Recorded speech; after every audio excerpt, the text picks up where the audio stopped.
Bonjour, voilà un tableau abstrait bleu. Je vais vous montrer pendant cette vidéo, si vous regardez jusqu'à la fin, toutes les étapes de réalisation, les cheminements, les réflexions, toute une démarche qui est très complémentaire d'un travail que l'on peut faire par ailleurs avec de la peinture plus classique, avec de la technique. Mais il y a aussi une technique dans la peinture abstraite. Nous allons voir tout ça.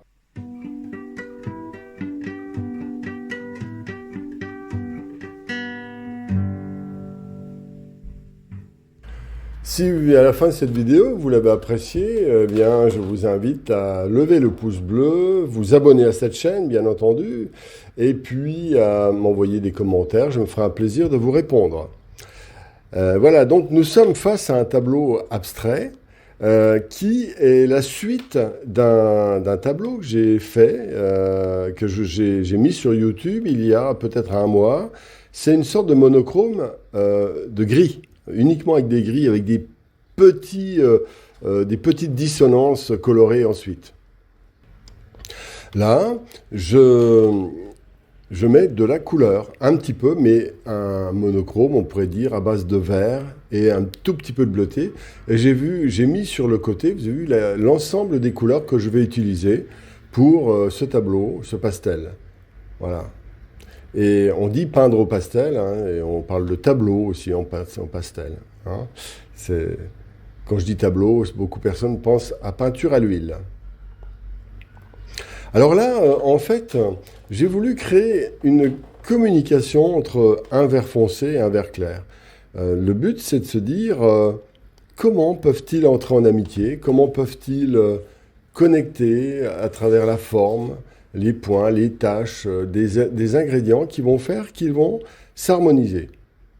Donc, ce choix du démarrage est très important parce qu'il donne l'esprit dans lequel elle fait ce tableau, c'est-à-dire l'intention qui est cachée derrière. En gros, l'intention, il faut toujours qu'elle soit claire.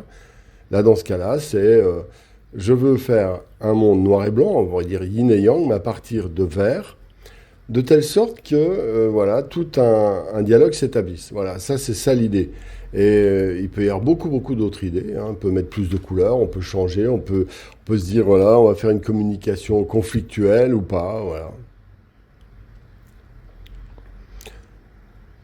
Là, j'ai pris donc un gris plus foncé qui va me permettre de faire un tramage un peu particulier. Alors là, j'ai choisi un vert bleu, assez vif en fait, qui commence déjà à faire des touches. Vous voyez, le vert clair est très léger quelque part, et le vert foncé aussi. Il y a peu de couleurs. C'est pas des verts vifs. Eh bien, en prenant un vert bleu légèrement plus vif, eh bien, cela crée une distorsion légère qui commence à créer des variations, des amplitudes, on va dire, qui permettent de tramer différemment. Alors là, maintenant, après l'avoir fait avec un bleu vert un peu plus vif, là, j'utilise un vert, vous voyez, c'est pas du blanc. Et ça, c'est très important. Très souvent, ce qui va paraître blanc, ça va être la même couleur plus claire. C'est suffisant. Si je mets un blanc, je vais faire exploser les valeurs et ça va nuire à la lisibilité de ce que je suis en train de monter. Alors là, je prends un vert bleu, on va dire, c'est un vert un vert, oui, un vert chaud, un vert bleu, tout simplement, qui est intéressant. Alors, vous voyez les bâtonnets, là, c'est de la poudre. Hein, c'est un bâtonnet assez poudreux. Je crois que c'est un sennelier, celui-là. Et ça permet donc de jouer. Voilà. Surtout, il ne faut pas intellectualiser. Là, à ce moment-là, il faut se dire équilibre, promenade dans les éléments diversifiés existants. Partir de ce qui a été fait avant pour hop, remonter d'un cran.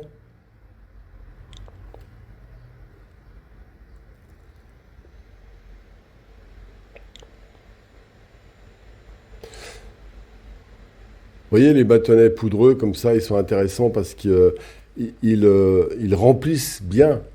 Alors, ce qui est un avantage est un inconvénient. C'est pour ça qu'il en faut un petit peu. Moi, j'utilise souvent des carrés comptés, mais pas trop pour la peinture abstraite. Pourquoi? Parce qu'on est dans une logique de recouvrement. Donc, le carré compté n'est pas très recouvreur, on va dire. Voilà. Ah, vous voyez, là, je reste toujours dans les horizontales et je recharge, voilà, donc je trame. Et vous avez vu le petit coup que je viens de faire, là, ça permet juste de légèrement adoucir. Là, maintenant, je prends un vert beaucoup plus bleuté, plus fort.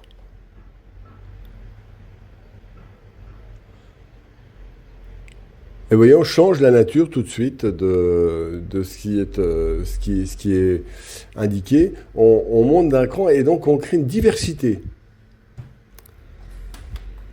Et ça, je ne l'avais pas prévu au début, vous voyez. C'est-à-dire que là, je suis à la minute 8, ou un truc comme ça, et 7, 8.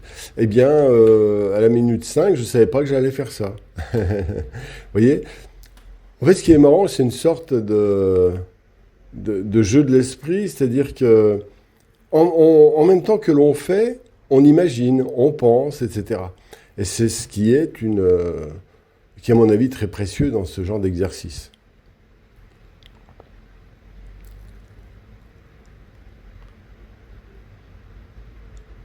Alors ceux qui aiment l'esthétique comme ça, il y a moyen de s'entraîner, en faire beaucoup, dans un jeu d'apprentissage, de méditation. Hein. Et par exemple, moi, je crois que, vous voyez, là, tout de suite, je viens d'avoir une envie, c'est de faire ce genre de tableau sur des formats 1 mètre sur 70. C'est-à-dire vraiment des formats grands parce que la respiration du grand me conviendrait. Vous voyez, c'est une idée qui est venue pendant que je suis en train de peindre. Là, vous voyez, ce point vert que je viens de faire, ça joue un rôle important dans je dirais, la trame de l'ensemble du tableau.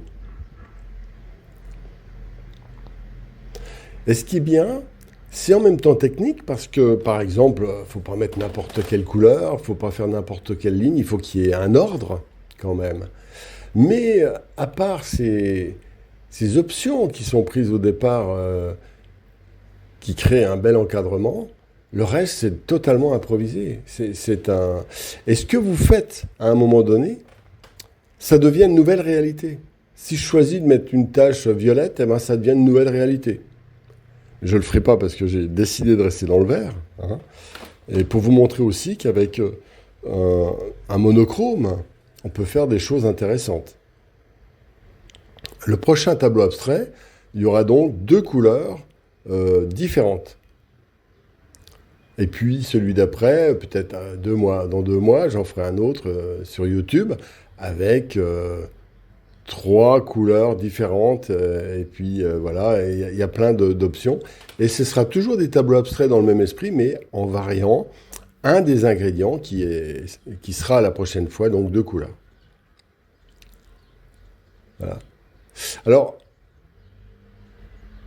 en plus des traits horizontaux, même en gardant la même couleur, et lorsque l'on fait par exemple simplement un point, eh bien, ça crée comment dire ça, des fois avec des couleurs très très proches, on va créer quelque chose qui fait ressentir un petit peu, vous voyez, quand vous regardez un ciel gris, il y a plein de gris très très proches les uns des autres, et pourtant, c'est un véritable bonheur de les contempler. Eh bien, c'est un peu pareil là, c'est-à-dire le but, c'est de créer des rapprochements de couleurs qui se racontent des histoires de manière globale, mais de manière dans chaque petit morceau du tableau.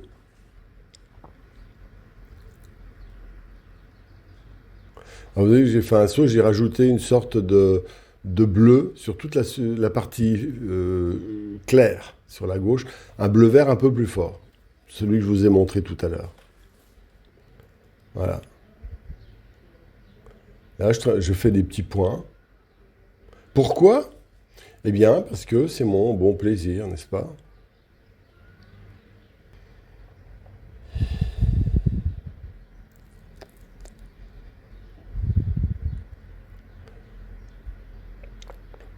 Là, quand on voit ma main, on se dit, oh là là, il sait ce qu'il fait. Bah, pas du tout, hein. Voilà, c'est ça qui est agréable, c'est s'abandonner, parce que nous avons notre intelligence artistique, dont je parle souvent, qui est cachée derrière et qui ne demande qu'à s'exprimer, à jouer. Voilà, à jouer, le grand mot est dit. Là, je reviens avec un verre qui est pas vif, mais qui est tonique, c'est-à-dire c'est un vert vif avec du blanc. Voilà, on va dire. Alors que les couleurs, on va dire, rabattues sont souvent des couleurs vives avec du gris foncé, par exemple. Et puis les couleurs pâles, ce sont des, des gris colorés avec du blanc, voilà, etc. Ça, c'est très important de comprendre la couleur. Mais bon, je ne peux pas parler de tout, n'est-ce pas, dans une simple vidéo.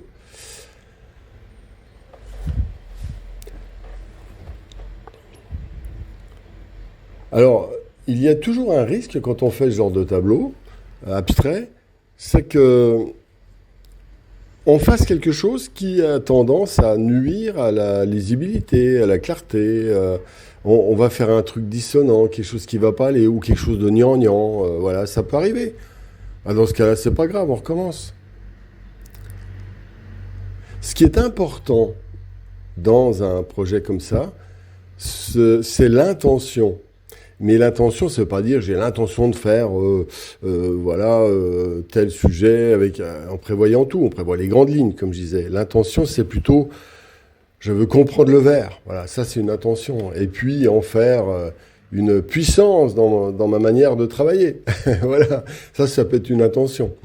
Mais cette intention ne doit pas tomber dans voilà, je veux faire quelque chose de très technique, ceci, cela, parce que ça arrive beaucoup en peinture, je dirais, par exemple, lorsque l'on peint de manière réaliste, eh bien, on a tendance à intellectualiser, à enfermer. Alors que là, naturellement, même quelqu'un qui a l'esprit, comment dire, un petit peu trop dans le calcul, dans la réflexion, etc., eh bien, il va se retrouver ou largué, ou au contraire, il va se rendre compte qu'il peut utiliser une partie qu'il n'a pas l'habitude d'utiliser. Alors là, vous voyez, j'ai changé un peu d'optique. Je me suis dit, je vais faire des lignes circulaires qui partent du haut, avec des touches un petit peu comme s'il y avait un effet de croisement en fait de deux mondes, le monde des horizontales et le monde, voilà. C'est pareil, je ne l'avais pas prévu. Ouais, c'est comme ça. Alors maintenant, je vais estomper sur les côtés parce que la partie que j'ai fait devient plus forte. Alors ça, c'est important, prendre de temps en temps le passe-partout pour faire un cadrage. Voilà. Et d'ailleurs, pour le faire correctement, faites toujours vos pastels un petit peu plus grands que la fenêtre. Et évidemment.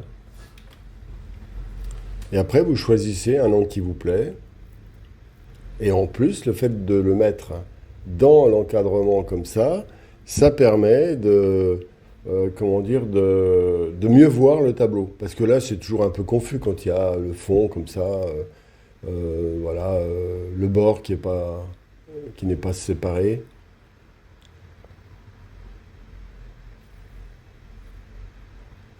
Petit estompage, vous voyez, les estompages légers, légers, légers. Faut pas de brutalité, que de la douceur. Mais on peut imaginer aussi ce même type de peinture beaucoup plus tonique et très très fort, hein. J'en ferai encore parce que j'aime beaucoup faire ça. C'est de la méditation en fait.